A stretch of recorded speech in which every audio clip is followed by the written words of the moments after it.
मनसेचे कोकणातील राज ठाकरे यांचे शिलेदार की ज्यांनी राज्यातली खेड नगरपरिषद पहिली सत्ता खेड नगरपरिषदेची वैभव खेडेकर यांनी आणली. ते वैभव खेडेकर माझ्यासोबत आहेत. ते गेले अनेक दिवस नाराज आहेत असं बोललं जातं. हा एक विषय आहे आणि मराठी विषयाबाबत राज ठाकरे आणि उद्धव ठाकरे एकत्र येत आहेत. या विषयावर आपण त्याची चर्चा करणार आहोत. नमस्कार. काय सांगाल एकंदरीत?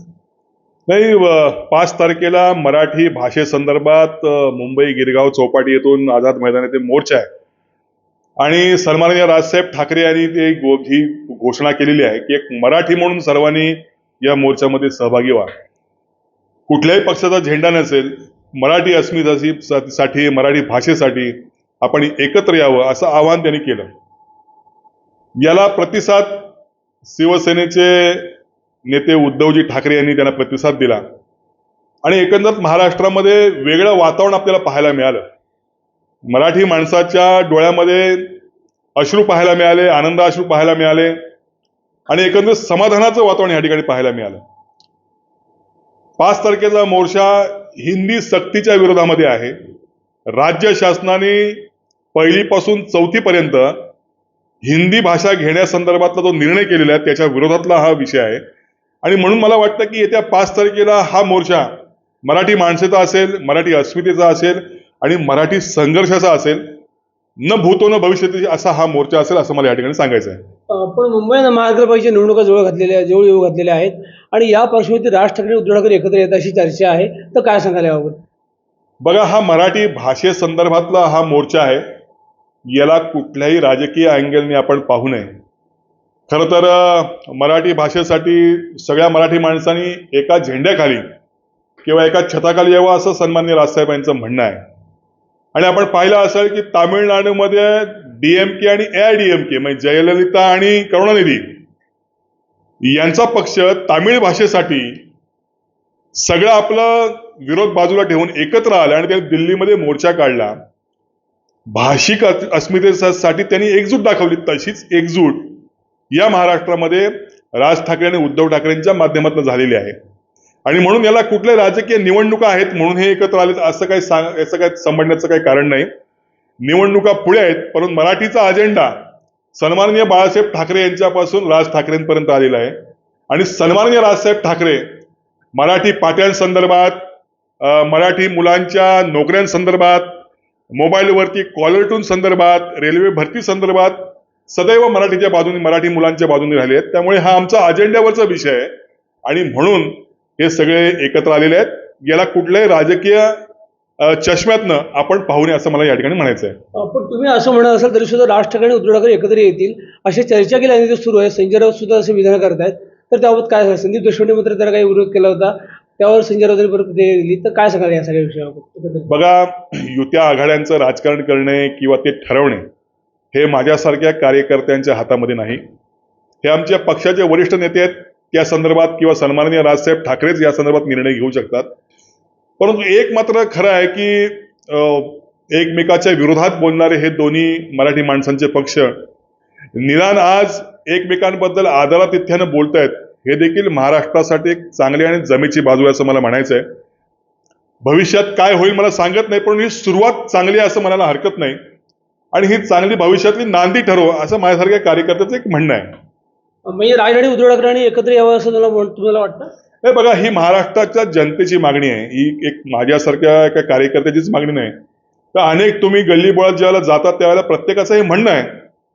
आता ते म्हणणं सत्यात उतरवण्याचं काम हे दोन्ही बंधूंचं आहे आणि जर का असं झालं तर निश्चित मुंबई महापालिका असेल, स्थानिक स्वराज्य संस्था असेल, इथे मोठ्या प्रमाणावरती फरक पडेल आणि मराठी माणसाला एक आधार मिळेल की आज मुंबईमध्ये किंवा महाराष्ट्रामध्ये मराठी माणसाला पाठीशी असणारे पक्ष या ठिकाणी नाही आहेत.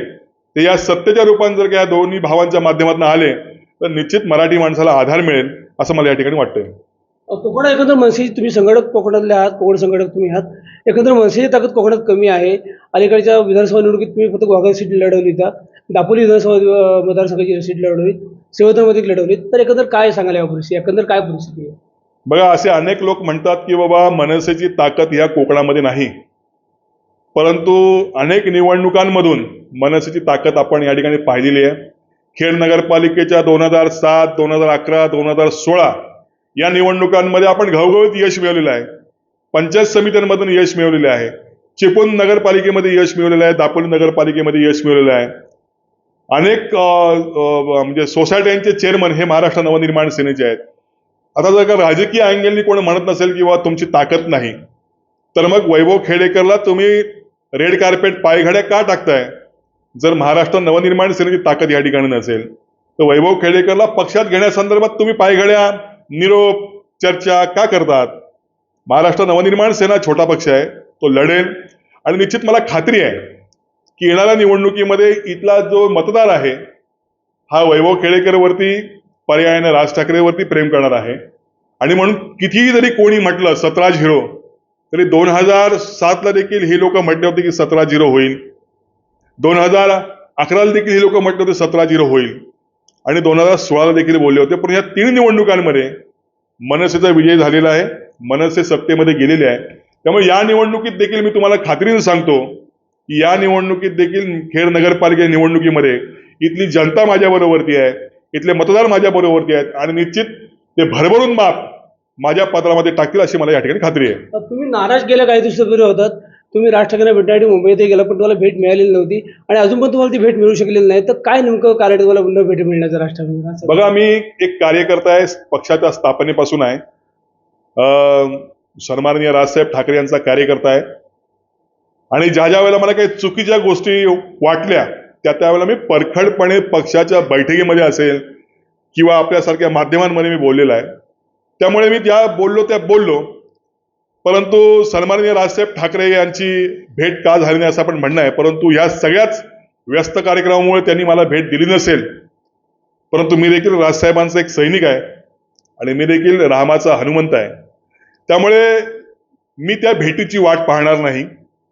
येणाऱ्या नगरपालिका निवडणुकीमध्ये विजय प्राप्त करून त्यांना भेटायला जाईल असं वचन मी आपल्या ह्या माध्यमातून त्यांना देतो. त्यामुळे मी नाराज असण्याचं कारण नाही.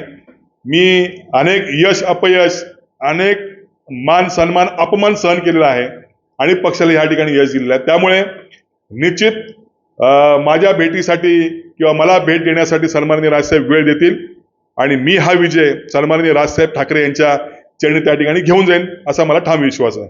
म्हणजे खेड नगर परिषद स्वतंत्र लढवणार? मला सन्माननीय राजसाहेब ठाकरे यांनी ज्यावेळेला खेडच्या दौऱ्यावर आले होते त्यावेळेला तुम्ही एक ती क्लिप पाहत असाल, त्यावेळेला झालं तेवढं झालं, परंतु यावेळेला आपण स्वबळावर लढायचे असे मला त्या ठिकाणी आदेश दिले आहेत. त्यामुळे ही निवडणूक 100% महाराष्ट्र नवनिर्माण सेना स्वबळावरती लढेल आणि जिंकेल देखील असा मला या ठिकाणी आत्मविश्वास आहे. पण तो राज आणि उद्धव समजा एकत्र आले तर गणित वेगळं असेल का तुझी? बघा, ह्या त्यावेळच्या परिस्थिती आहेत. आज त्याच्यावरती भाष्य करणं योग्य ठरणार नाही. परंतु ज्यावेळेला युती आघाडी कोणाबरोबरती होईल त्या पद्धतीने ते त्यावेळची व्यूहरचना ठरवता येईल. परंतु आता आमची संपूर्ण तयारी झालेली आहे आणि या निवडणुकीमध्ये स्वबळावरती लढायचं असं कार्यकर्त्यांनी ठाम मनामध्ये घेतलेलं आहे. तुम्हाला शिवसेना भाजपमधून निमंत्रण आलं होतं, व्यासपीठावर निमंत्रण दिलं गेलं होतं, काय सांगता? बघा, राजकीय कोपरखळ्या प्रत्येक व्यासपीठावर मारल्या जातात. एकंदरीत राज्यामध्ये आमची स्थिती पाहता त्यांना वाटलं असेल की बाबा यांची ताकद संपलेली आहे आणि इतर लोकांसारखं हा देखील पक्षामध्ये येईल. परंतु त्यांनी बोलवलं हा त्यांचा मोठेपणा आहे. परंतु मी आज देखील माझ्या पक्षामध्ये समाधानी आहे आणि मी कुठे जाणार नाही. मी सन्माननीय राजसाहेब यांचा सैनिक आहे आणि ठामपणे पक्षाचं या ठिकाणी काम करणार आहे. तरी होते वैभव खेडेकर त्यांनी म्हटलेलं आहे की राज ठाकरेंनी मला भेट दिलेली नाही, पण त्यांच्या व्यस्त वेळानुसार त्यांनी मला भेट दिलेली नसेल, पण माझी कोणतीही नाराजी नाही. येणारे खेड नगर परिषद आहे तिचा मी विजय मिळवूनच, खेड नगर परिषद विजयी करूनच मी राज ठाकरेंना भेटायला जाईन असा जो निर्धार आहे तो वैभव खेडेकर यांनी व्यक्त केलेला आहे. तसंच राज ठाकरे आणि उद्धव ठाकरे एकत्र येण्याबाबतही त्यांनी मोठं विधान केलंय. महाराष्ट्रातल्या भविष्यातील राजकारणाची ही चांगली नांदी असेल असंही मोठं विधान राज ठाकरे यांचे कोकणातले शिलेदार कोकण संघटक वैभव खेडेकर यांनी केलं आहे. प्रसाद नारडे, महाराष्ट्र न्यूज ऑनलाईन, रत्नागिरी.